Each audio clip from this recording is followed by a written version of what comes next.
founder and president of CenterVision Leadership Foundation. This is a series of best practices for nonprofit leaders. And my guest today is my friend Aaron Young. We're attending a business development conference in Las Vegas, and we've been working together all week. And I really respect Aaron for his specialized knowledge with corporations. Now, we all have a nonprofit corporation, and there's some benefits to that, and there's some liabilities with that, and there's some things that maybe we don't know that we don't know. So, Aaron, tell people a little bit about Laughlin Associates, your company, and your background. Why do you do this, and a little bit about what Laughlin does, so we get the context of your knowledge. Sure, absolutely. So, first of all, I want to say that I think what Hugh is doing here with CenterVision and all the help they're giving to nonprofit organizations is great. For the last, over 42 years now, Laughlin Associates has been one of the largest incorporation firms in the United States. We form corporations and limited liability companies, limited partnerships, and professional corporations and nonprofit corporations for many, many thousands of business owners and organizations that are out there. We have literally hundreds and hundreds of nonprofits, actually 501c3s, and many more not-for-profit companies. Mm-hmm. So we've seen a lot of things that way. We've worked with over 100,000 organizations, mostly business owners and entrepreneurs, but also many churches and other good causes that are working with people or the environment and so on. And we've seen a lot of things that work well. We've seen a lot of bad things that have happened, and a lot of people, I often say when I give talks, a lot of folks come to us in a state of what I call event-driven. Oh. They've been in a bad situation, a bad event, and they say, we never want that to happen again. And so I think part of what we'll talk about over these next few minutes, hopefully we'll be talking about some of the things that we see that organizations fail to do, not because they're trying to do anything wrong, but just because they either don't know how to do it, or they're busy with other things, or maybe they don't even know they're supposed to do it. So we'll talk a little bit about that, and then talk about what some of that liability is for not doing it, and really how simple it is to take control of keeping your organization safe, keeping your organization in good stead with the IRS, keeping your organization in a place where it can receive donations, and not lose that opportunity, and not get yourself in a bad situation with any sort of, I guess I would call them three-letter agencies. It could be the IRS or any other number of organizations that might get frustrated. So anyway, 43 years in business, lots and lots of customers, and we've always been about a lot of education and then helping these individuals build something that they can scale, make bigger, and then in the case of the entrepreneurial clients, a business that becomes an asset that they can pass down. In the case of our nonprofit customers, something that can stand the test of time and work over the long haul to help whatever it is that it's organized to help. So that's what we do. Great. I believe you do work with you help companies form their corporation to get started, both the entrepreneurs and the nonprofit sector. Sure, yeah. So we form business entities, so it doesn't really matter if it's for a business enterprise, for a church, for any number of medical kind of causes, any number of human trafficking and children and disadvantaged people and homeless. We do all of that sort of thing. Lots and lots of foundations. For some of our wealthier clients, they form foundations, and they're trying to aim some of their wealth at noble causes. And so we do all of those sorts of things. So we kind of start at the beginning with people, help them grow, and then help them figure out what to do with their whatever the success is. And I'm noticing, and maybe I'm wrong, but I'm thinking that there's a similarity between the entrepreneurs who have a great idea, haven't done business, and they form a company, and they go for it. Yeah. And some nonprofits that have a great philanthropic vision, and they just want to do it, and they go for it. And I don't guess either side, and I'm one of both sides. Yeah. I'm on both sides of that fence. We don't even know what questions to ask. Yeah, we don't know what we don't know. The thing that we see all the time is there are all these wonderful people that I meet as I travel around. Every week I'm speaking somewhere, I'm on the road all the time. I meet great people from all walks of life, and they all are amazing in their imagination. They've come up with great ideas. They've got big hearts. They see a great opportunity to solve a problem, whether it's for-profit or not-for-profit. It doesn't really matter. These are really amazing people. The challenge that we see with most of them, almost all of them, is that they're really great at doing some task. They're really good technically at doing something. And so if it's raising money for cancer, if it's starting a church, whatever, if it's trying to work against, I've got human trafficking on the brain because we've got several new clients that are all involved in eradicating human trafficking. It's a big thing. Good. We've got a lot of clients right now that are really working with youth who've been marginalized and disadvantaged. These are not new ideas, but I've just been talking to folks that are in that space right now. Well, so they're really good and they're really passion-driven, and just like business owners, they want to do something and be successful. The challenge is that most people don't have any business skill in running a business, and in a nonprofit, so many people that get involved with nonprofits is really because it's a heart-centered thing, you know. And in the case of a church, somebody's really good at communicating with youth. They're really good at teaching a great sermon, or working with literacy, or working with, you know, taking music and bringing positive messages through music. And there's just all this great work that's going on. But folks that are usually focused very heavily in the right side of their brain, they're not thinking a lot about documenting things and keeping copious records and holding on to receipts and holding on to, you know, having regular, they might have board meetings, but they're not treating them like a corporate board meeting might be held. Okay. And so I do see that a lot of organizations get themselves in a position where they can lose their status, nonprofit organizations. Really? It happens all the time. Who can lose their status. They get audited.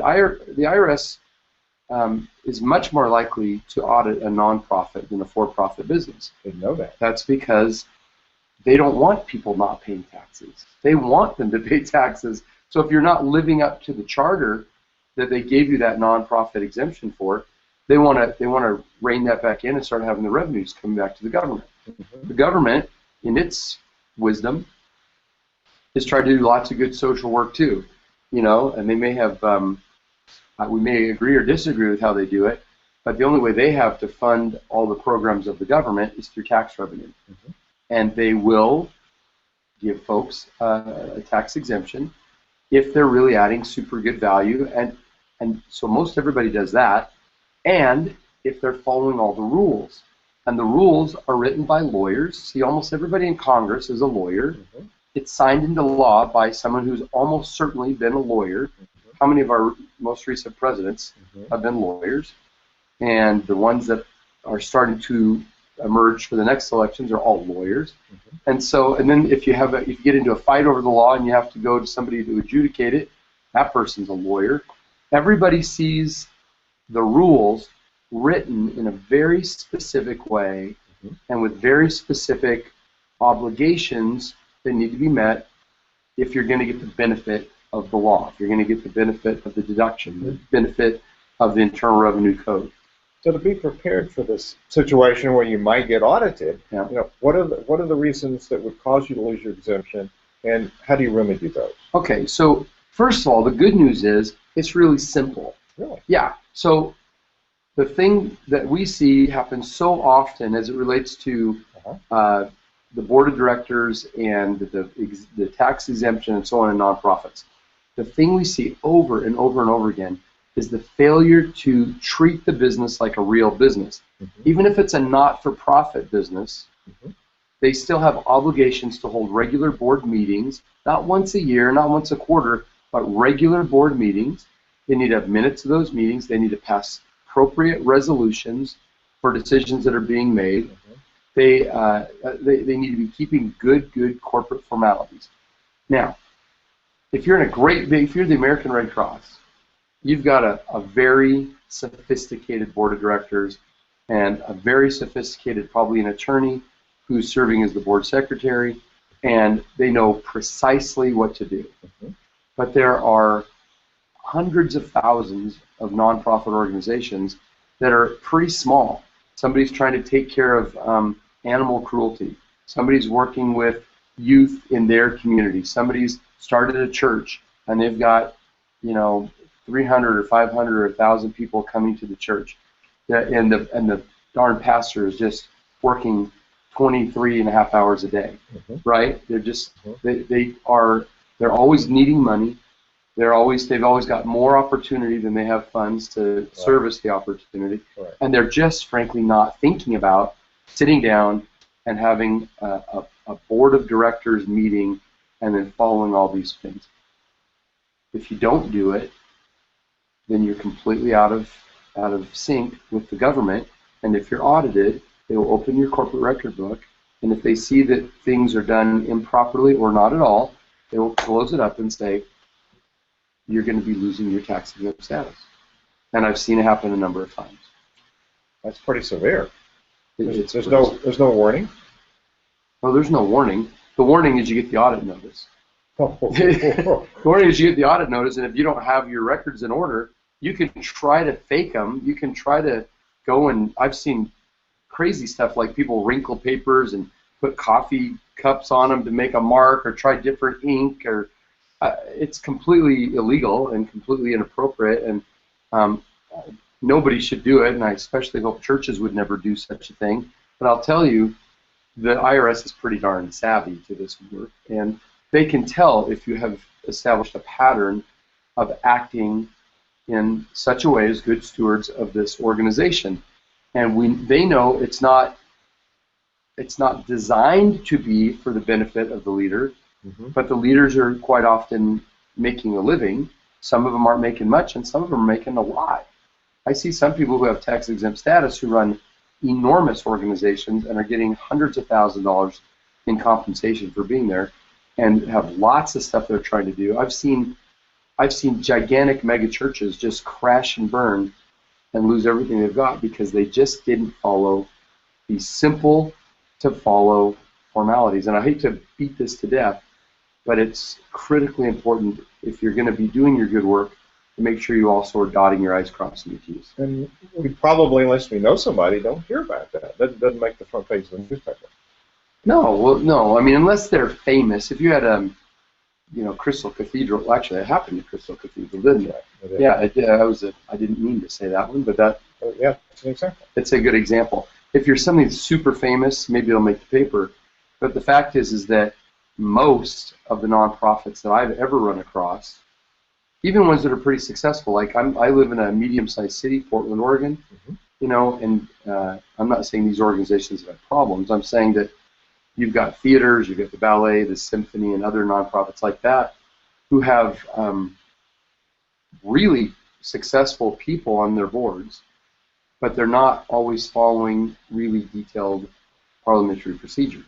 And how do we find out? Is there a checklist of what you should do and shouldn't do? There are a number of templates on the internet. You can go, you can read about it, you can hire an attorney, and they can help you. And while this isn't intended to be any sort of a sales promotion for our company, we've been doing this for thousands of companies for. I thought you were going to say thousands of years. Thousands of companies for millions of years. No, thousands of companies for 5 decades. Well, that's why you're here. I mean, you know what this. That's why I'm at this event. That's why I'm here as a speaker. Right. That's why I travel the country and give talks to business owners and all kinds of organizations, is because we've been successful at taking care of lost people. And it's let me just tell you, folks, it's utterly in your reach to get this done. This isn't a big owner's thing. This isn't thousands and thousands of dollars. This is either one, get a really good, competent attorney, maybe an accountant, but attorney would be an ideal solution, okay. Or a paralegal who's had experience that way. It's somebody like that as your board secretary who knows what to do. That would be the first thing to do. If you've been deficient, haven't been doing it for years, then you need to go back and with somebody who has competency in that area, go back to the beginning and methodically identify at least the highlights of decisions that have been made year over year, ratify the decisions of the board from those years, and do that until you get caught up, and then make a real effort to, at least on a monthly basis, go in and organize minutes and specifically resolutions, the decisions that were made. If you look at your charter, it'll say that there needs to be a resolution written, passed, and written at or near the time of any significant decision. Now, significant decision doesn't mean we went down to buy Dixie cups at the Walmart. Mm-hmm. That's not a significant decision. Mm-hmm. But changing accountants, giving somebody a bonus, any sort of bonus for any of your people, making loans, taking loans, adding new officers, adding new directors, leasing space. There's hundreds of things. There's hundreds of things that have to be documented properly, and most of us don't even have a clue past maybe 4 or 5 we could guess at. Sure. Filing your 990 with the IRS is mandatory now, even if you had little income. But these other things kind of get lost in the shuffle. Filing your annual report with the state where you reside. Now, falling out of good standing with your state. Yes. If you go out of good standing with your state, yes, is an automatic pierce to your corporate veil. So if they come back and say, well, look at how many you were 6 months out of good standing. You weren't acting like a legitimate business. Even if it's a nonprofit, they say you're not acting as a good steward. And that can be reason enough right there to lose your standing as a 501c3. That's amazing. And it goes on and on and on. I could tell you lots of stories. Oh, really? Yeah. Now, you're here because you run a company that takes care of these things, a Laughlin company, and that's listed at the bottom of this interview. Thank you. Well, you're an expert in this, and I interview experts because it makes me look better, but also I've learned a whole lot in this series of interviews. I go, uh-oh, I better change my ways. Okay. So I'm like everybody else. I got to, here's some details I need to pay attention to. Sure. So you mentioned the corporate veil. Mm-hmm. Explain that a little bit. Maybe some people don't exactly know what a corporate veil is and why it's important and why you don't want to pierce that. Okay, so the reason that we form business entities in the first place is to separate out the owner or the one in charge from the enterprise itself. And what we know in the business world is that it used to be 4 out of 5, actually now it's closer to 5 out of 6 companies will fail in the first 5 years.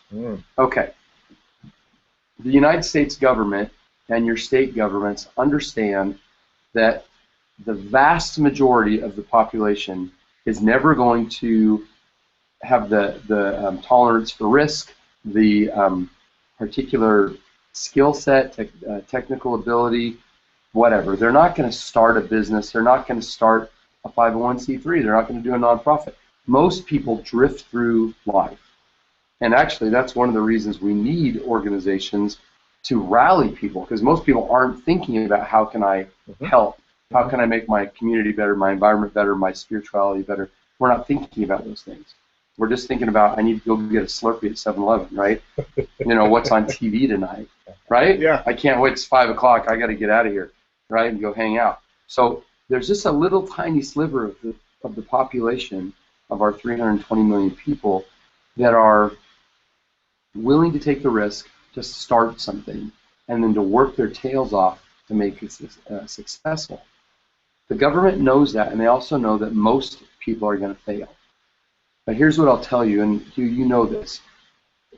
Even these people, and I meet them all the time, and they're my clients, so I know what I'm talking about here. I've been doing this for a long time.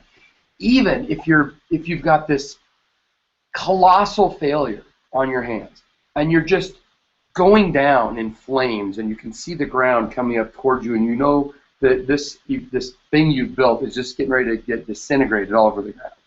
It doesn't matter. Even as you're going down in flames, you're saying, I've got this other idea that I think would be really great. Is this true? It's absolutely true. We're here with hundreds of people that are talking. They're all entrepreneurs, right? Right. It's amazing the creativity and the tolerance for risk and the desire to, even after a failure, to get up and dust themselves off and try again. So the government protects people like that. They give them things called corporations and limited liability companies, and corporations can have a 501c3 status, and that's great. So they give you protection from this enterprise that you're engaged in. The protection is called a corporate veil, and that's what keeps us, the ones that are either owning or are running, or the beneficial owner, let's call it, of the organization, keep us separate from as a human being, separate from all the liabilities of the company. And it also keeps the company separate from us. So if we have a problem, if I go out and do something, to use a hopefully not an inappropriate thing, but if there was a leader of a church that was accused of inappropriate sexual relations with somebody, their youth pastor, and something happens that way, or there's something happens. I don't mean to scandal. I mean breaking the law. Right. Breaking the law. So you've got a youth and an adult, or something like that. Well, if you're organized properly, even if that, let's call it the youth minister, just for an example, if that person has a criminal problem, that doesn't mean the entire church has to be taken down by that problem. Okay. Right? We start to accept now the church may have some liability, they may have some insurance problem there, but you don't have to have everything that happens with one individual take the whole organization down. Okay. And also, if that person goes out and does something outside of their obligation, say they hit somebody, they get in a car accident, they rear end somebody, and as long as they're not driving the church's vehicle, right? Yeah. That accident and whatever claim that the person that got rear-ended and now their neck is all sore, that doesn't have to come back and bleed into the church. Okay.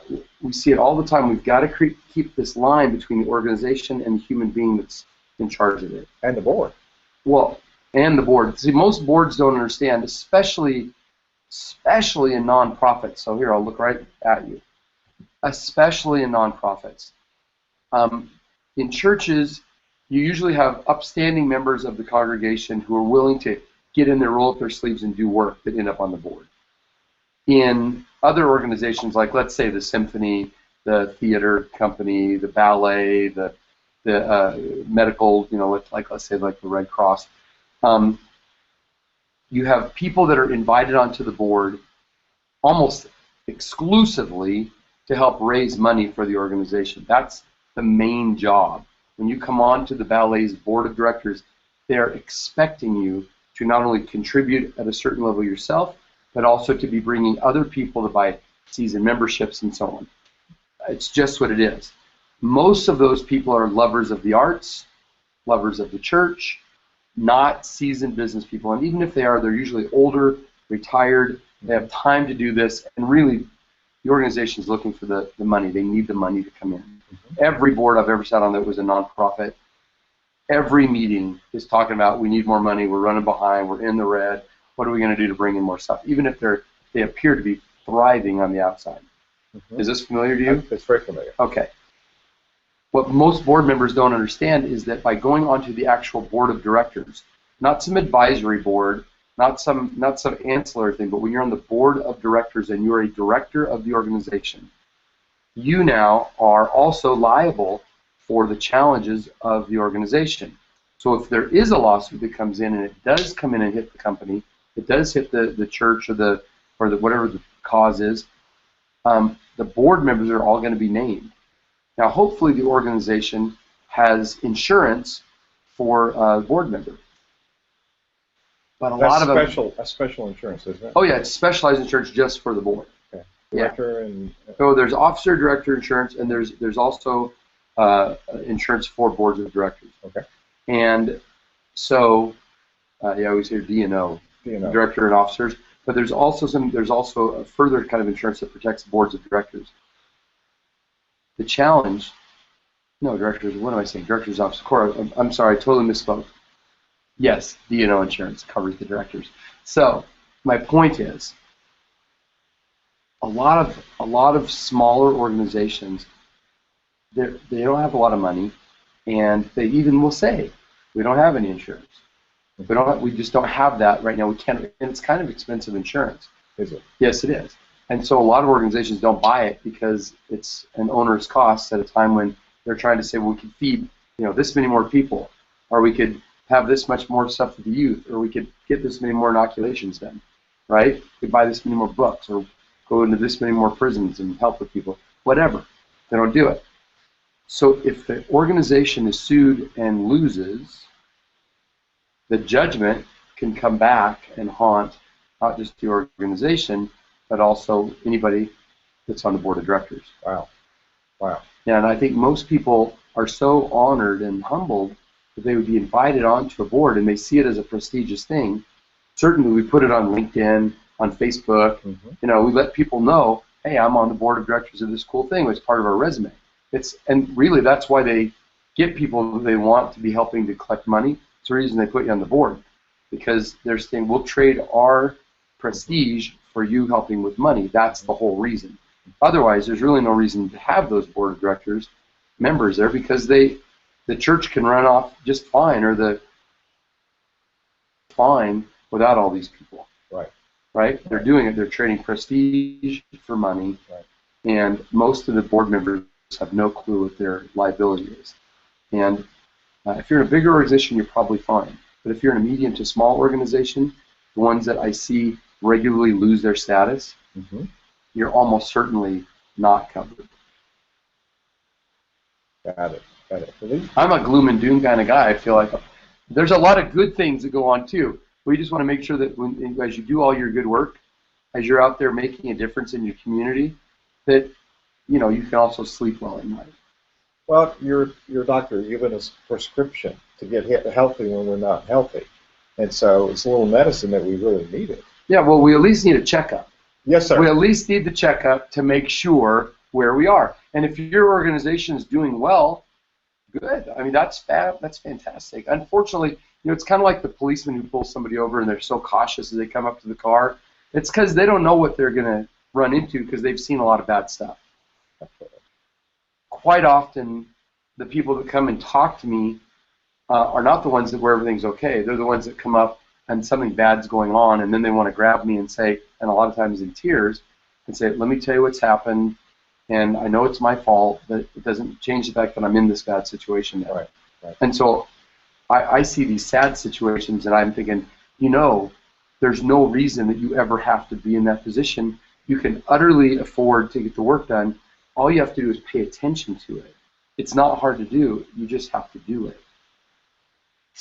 Well, knowing you've helped me know what kind of questions that I should ask, and that's very helpful. So it's may sound like doom and gloom, but it's the word of caution from somebody who sits in the seat, and you see the liabilities from all of these. And I like the part where you said it wasn't difficult. It's easy to fix. So having a paralegal or a lawyer on your board to be the secretary. It's a great way to do it. Right. Laughlin Company, companies like Laughlin and Associates take care of those things. Yeah. And you ask us questions. You don't have to think. It's a do-it-for-you service. So what we do, and I can't speak to what anybody else does, if you're not actually in the room, what we need to do, and see, the companies that we work with are mostly smaller nonprofits, right? There's just a few people on the board, or maybe there's only one person on the board. Correct. And so in that situation, especially if there's only one person on the board, if it's a small organization that's being really run by one person, they've got some volunteers that are helping, and we see that a lot, and that's truthfully what most nonprofit organizations are. What we do is we talk to you on the phone, we interview you every month and ask a bunch of questions and come to the conclusion of, okay, those things need to be documented. We create the documents, send them back to you digitally, you sign them and put them in your corporate record book, you're good to go. Even if you knew exactly what to do from a corporate formality standpoint, if you're a one-person board of directors, the idea of having a formal meeting and calling it to order and then taking roll and then saying, let's review last time's minutes, and you just don't do that because it would feel like somebody's going to go lock you up in a rubber room. You just would make you, you know what I mean? I'm here, okay, we have a full quorum. Okay, it just would be insanity. Aaron, call yourself to order. Yeah, I'm here, and okay, good. So first, motion, second. Anyway, it would be silly. It'd be schizophrenic. It doesn't change the fact that it has to be done. It doesn't change the fact that you have the obligation by law to do it. It doesn't change the fact that the IRS, who's given you the tax-exempt status, will say, if you don't follow the rules, you don't get the benefit. And they're not they're not like all warm and fuzzy about this stuff. It's very black and white. You've either done it or not done it. If you've done it, you're fine. If you haven't done it, you have no promise. And so that's it. I mean, you got to do the work. This has been very educational. It's been very educational. I hope you have found something here that is best practices you want to put in your list of best practices to make sure that you keep up with. Aaron Young, this has been, even though it was doom and gloom, it's been very good. It's been very good. And I can see your passion for taking care of things the right way. So thank you for that, because it does us a lot of good in the entrepreneurial community and in the nonprofit world. It's so needed. Well, thank you for sharing all of your secrets with us, and for sharing with nonprofit leaders all over the globe. This is going public, so your face is everywhere. I want to just tell you folks that are watching this, when Hugh invited me to come do this, I speak mostly to for-profit businesses. Really close to 100,000 people a year in all the speaking I do. And I just want to tell you that the people that I meet that are working on nonprofit programs are some of the finest people that I meet anywhere. And we want, as entrepreneurs, as business owners, as members of the community, we rely on you folks for the work that you do to keep. We can't rely on the government to do all this stuff. We really have to rely on the grassroots members of our community, members of our state, of our region, of our countries, of our world, to do this hard work. And oftentimes it can be gritty, and it can be dealing with pretty difficult areas of our society. So we're grateful for you. We want you to be safe. We want your good works to go on. And I just want to say, as somebody who is able to be a beneficiary of the community that is benefited by you, I'm just grateful for your work. And let us help you either through just telling you where to go get resources, or if you wanted us to work with you, that's great too. All I'm saying is good for you for the work you're doing, and we as a nation really do appreciate it. And we appreciate you for being here and sharing this knowledge. Thank you, Aaron Young. Look below this video and you'll see what's coming up next. It's a whole series of people like this who have specialized knowledge in our series of best practices. Thank you for being here, and we'll see you next time.